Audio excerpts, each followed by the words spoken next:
Hello everyone, আসসালামু আলাইকুম। এই যে আমরা দাওয়াত খাওয়ার উদ্দেশ্যে বার হয়ে গেলাম। যেহেতু বাসার পাশেই দাওয়াত, তো আর সে কারণে কিছু দিয়ে যাইতে হবে না, হেঁটে হেঁটেই যাওয়া যাবে। আর হেঁটেই যাচ্ছিলাম, একদম বাসার পাশেই দাওয়াত ছিল।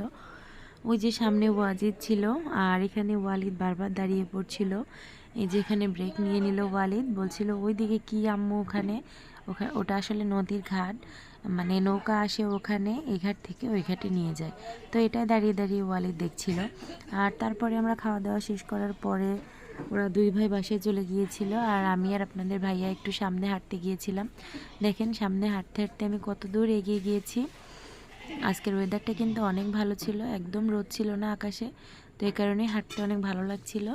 আর এটা একটা ছোটোখাটো কারখানা জাতীয় কিছু একটা হবে। এই যে দেখেন ছোট ছোট পিলার বানিয়ে রাখছে এখানে, আসলে কি ছিল এটা, এটাই দেখার জন্য আমি গিয়েছিলাম।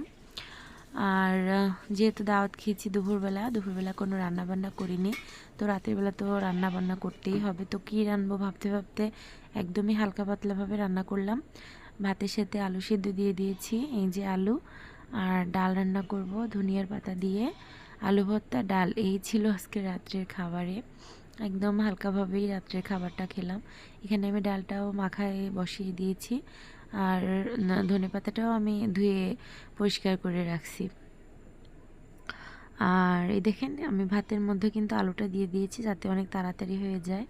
আর রাতের বেলা রান্না আমার একদমই পছন্দ না, আমার খুবই বিরক্ত লাগে রাত্রের দিকে রান্না করতে। তো এই তো আজকে এই পর্যন্ত ছিল ভিডিও। আল্লাহ হাফেজ।